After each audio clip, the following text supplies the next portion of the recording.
Hi guys, myself Ekta Gautam. In today's video, I am going to talk about NEET counseling and its process. So let's start the video. सबसे पहले हम बात करते हैं medical colleges की। India के अंदर दो तरह के मेडिकल कॉलेजेस हैं, एक गवर्नमेंट और एक प्राइवेट। सबसे पहले हम बात कर लेते हैं गवर्नमेंट मेडिकल कॉलेजेस की। गवर्नमेंट मेडिकल कॉलेजेस को दो पार्ट में डिवाइड किया गया है, एक सेंट्रल गवर्नमेंट मेडिकल कॉलेजेस हैं और एक स्टेट गवर्नमेंट मेडिकल कॉलेजेस हैं। उसके बाद हम बात करते हैं प्राइवेट की। प्राइवेट के अंदर एक हमारी डीम्ड यूनिवर्सिटीज़ हैं। डीम्ड यूनिवर्सिटी को हम सेंट्रल प्राइवेट भी बोलते हैं और प्राइवेट के अंदर स्टेट प्राइवेट भी होते हैं। जो इतने आपकी स्टेट हैं, जैसे यूपी हो गया, महाराष्ट्र हो गया, बिहार हो गया, सारी स्टेट्स के अंदर अपने अपने प्राइवेट इंस्टीट्यूशंस हैं, तो उनको हम स्टेट प्राइवेट बोलते हैं। इन दोनों की काउंसलिंग का अलग अलग प्रोसीजर है। जो कि एमसीआई है 100% काउंसलिंग कराता है सेंटर की, 15% कराता है स्टेट गवर्नमेंट की और 100% डीम्ड यूनिवर्सिटी की। जो आपकी एक काउंसलिंग निकलती है, सबसे पहले ऑल इंडिया मेडिकल काउंसलिंग जो भी आपकी निकलती है, उसके अंदर आप क्या क्या फिल कर सकते हैं। एक तो आप जो आपके गवर्नमेंट कॉलेजेस हैं और साथ में आपकी डीम्ड यूनिवर्सिटी। तो अब हम स्टेट की बात करते हैं। स्टेट की काउंसलिंग के अंदर जैसे हमने दो पार्ट में डिवाइड किया था, एक प्राइवेट होते हैं, प्राइवेट कॉलेजेस इन स्टेट, और गवर्नमेंट कॉलेजेस इन स्टेट। तो जो प्राइवेट कॉलेजेस होते हैं उसकी 100% काउंसलिंग कौन करवाता है? स्टेट। मतलब जो भी स्टेट की गवर्निंग बॉडी होगी वो उनकी 100% काउंसलिंग करवाती है। और जो गवर्नमेंट मेडिकल कॉलेजेस होते हैं उसके अंदर 15% जो काउंसलिंग होती है वो एमसीआई कराता है, जो कि मैंने आपको पहले बताया था।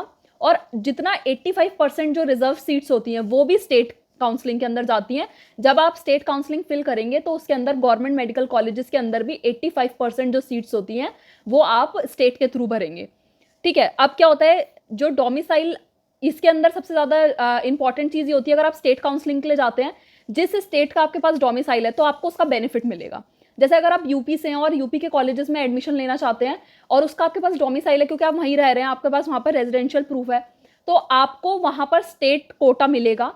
स्टेट कोटा, ठीक है, रिजर्वेशन 85% जो मेडिकल सीट्स हैं आपकी, रिजर्वेशन जो गवर्नमेंट मेडिकल कॉलेजेस के अंदर हैं स्टेट की, उसका आपको बेनिफिट मिलेगा। अब स्टेट में भी दो तरह की चीज़ें होती हैं। स्टेट, एक ओपन स्टेट होती है और एक क्लोज स्टेट होती है। ओपन स्टेट वो होती हैं जो हर जगह के बच्चों को अकोमोडेट करती हैं, उनके अंदर कोई बार नहीं होता। जैसे अगर यूपी की हम बात करें, यूपी एक ओपन स्टेट है, कहीं से भी ऑल इंडिया से बच्चे यूपी के अंदर एडमिशन ले सकते हैं, प्राइवेट कॉलेजेस के अंदर और गवर्नमेंट कॉलेजेस के अंदर। But some states are close states. तो क्लोज स्टेट के अंदर क्या होता है, जैसे महाराष्ट्र हो गया, पंजाब हो गया, वहाँ पर क्या होता है, सिर्फ उसी स्टेट के बच्चे एडमिशन ले सकते हैं। और जो 15% कोटा होता है सिर्फ आपका, उसके अंदर अगर एक दो बच्चे आ जाएं तो बात अलग है, नहीं तो वो जो क्लोज स्टेट होती हैं वो अलग स्टेट के बच्चों को अलाउ नहीं करती हैं। ओपन स्टेट के अंदर आप एग्जांपल ले सकते हैं यूपी का, हरियाणा, पौंडीचेरी, केरला, बिहार एंड राजस्थान। ये सारी आपकी ओपन स्टेट हैं। आप काउंसलिंग की जितनी भी इनकी स्टेट काउंसलिंग होती है इसके अंदर आप जा सकते हैं और कोई प्रॉब्लम नहीं है। आप कहीं के भी रहने वाले हैं, आपका कहीं का भी डोमिसाइल है, इन वाली स्टेट्स के ऊपर कोई इफेक्ट नहीं आता, because these are open states. अब मैं कर्नाटका स्टेट की बात करती हूँ। कर्नाटका स्टेट के अंदर क्या है, उसमें जो 100% सीट्स हैं उसमें 20% सीट्स हैं जो एनआरआई के लिए रिजर्व्ड हैं, 40% जो सीट्स हैं वो डोमिसाइल कोटा, मतलब जो जितने जो वहाँ के बच्चे हैं उन लोगों के लिए रिजर्व हैं, और 40% सीट्स हैं जो आउटसाइडर्स के लिए ओपन है।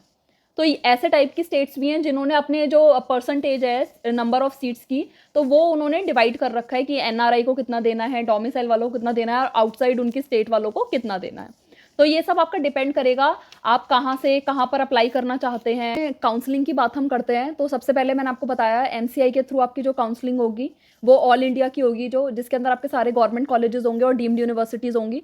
डीम्ड यूनिवर्सिटी के अंदर आपको एडमिशन लेने के लिए कुछ अमाउंट है वो डिपॉजिट कराना होता है। जैसे हमने जब अपनी बहन की काउंसलिंग करवानी हमने शुरू करी थी, तो सबसे पहले हमने 2 लाख का डिपॉजिट कराया था डीम्ड यूनिवर्सिटी के अंदर, मतलब काउंसलिंग में एंटर करने के लिए। Kind of fix deposit is there, ठीक है। तो अब हम स्टेट काउंसलिंग के बारे में बात करते हैं। स्टेट काउंसलिंग कई स्टेट्स के अंदर ऑफलाइन मोड पे भी होती हैं और ऑनलाइन मोड पे भी होती हैं। तो सबसे पहले आप जिस भी स्टेट के लिए जा रहे हैं आपको उस स्टेट में रजिस्टर कराना पड़ेगा। तो ये पूरे प्रोसेस में आपको एक, जो हमने अपनी बहन के साथ करवाया था वो वाला एक बार मैं आपको प्रोसीजर बताना चाहती हूँ, सारा हमने क्या क्या करा था। सबसे पहले हमने रजिस्टर कराया था। रजिस्टर कराने के बाद हमने डॉक्यूमेंट वेरिफिकेशन के लिए गए थे। डॉक्यूमेंट वेरिफिकेशन उसकी LLRM में हुई थी, जो कि मेरठ में है। तो हम सुबह से निकल गए थे और हम वहाँ पर डॉक्यूमेंट वेरिफिकेशन करवाते करवाते हमें बहुत घंटे हो गए। हम रात को 2 बजे घर पे पहुँचे थे। वहाँ पर बहुत भीड़ होती है, बहुत ज़्यादा टाइम कंज्यूमिंग है, और ये ऑफलाइन मोड पे होता है। आपको वहाँ पर प्रेजेंट होना ही पड़ेगा विद ऑल योर डॉक्यूमेंट्स। ठीक है। उसके बाद आता है आपका चॉइस फिलिंग, और जहाँ पर आप ये नोडल सेंटर पे जाएंगे डॉक्यूमेंट वेरिफिकेशन करवाने, वहाँ पर आपको एक अमाउंट का चेक डिपॉजिट कराना पड़ेगा। जैसे कि हमने 2 लाख का चेक डिपॉजिट कराया था, इसके बाद ही हम चॉइस फिलिंग के लिए जा सकते हैं। तो उसके बाद आप चॉइस फिलिंग के लिए जाएंगे। चॉइस फिलिंग में आपको इस हिसाब से अपनी चॉइस फिलिंग करनी है कि आपके मार्क्स के अकॉर्डिंग और आपके बजट के अकॉर्डिंग वो कॉलेज आपको अगर मिल भी जाए तो भी आप उसे विड्रॉ ना कर पाएँ। क्योंकि ये होता है, अगर आप उस कॉलेज को, जैसे आपको कॉलेज मिल गया, उसके बाद आपको लगा कि नहीं ये वाला कॉलेज मुझे नहीं चाहिए और मुझे दूसरा कॉलेज चाहिए, तो अगर आप इस कॉलेज को छोड़ देंगे, इस सीट को छोड़ देंगे, जब्त हो जाता है आपका। उसके बाद क्या होता है, जैसे चॉइस फिलिंग हो गई, हमने 3 कॉलेजेस में चॉइस फिलिंग करी थी। एक ने चॉइस फिलिंग करी थी, तो चॉइस फिलिंग के अंदर हमने सबसे पहले डाला था श्री राममूर्ति स्मारक, जो कि एक बरेली के अंदर कॉलेज है, सबसे बेस्ट कॉलेज माना जाता है वो यूपी का।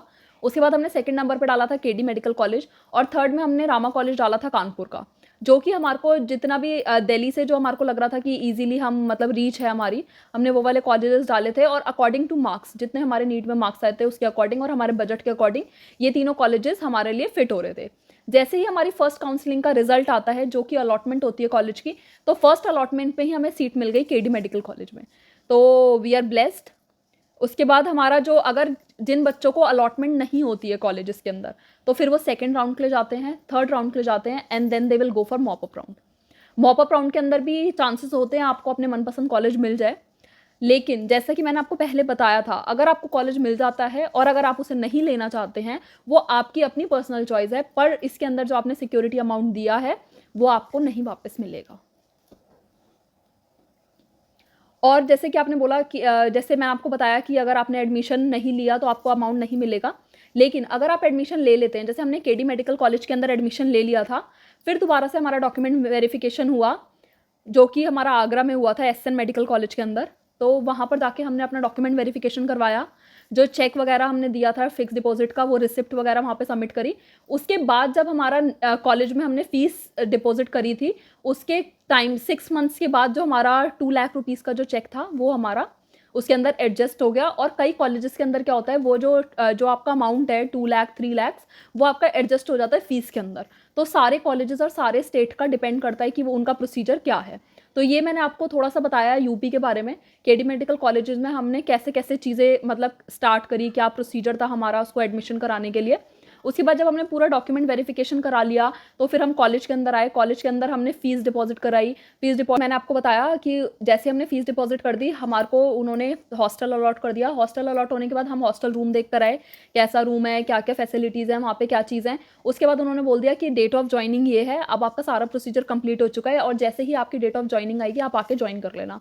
तो आफ्टर अराउंड 15-20 डेज़ फिर डेट ऑफ ज्वाइनिंग आ गई थी। उसके बाद फिर हम उसे हॉस्टल छोड़ आए थे। So guys, thank you for the video. Please like, share and subscribe.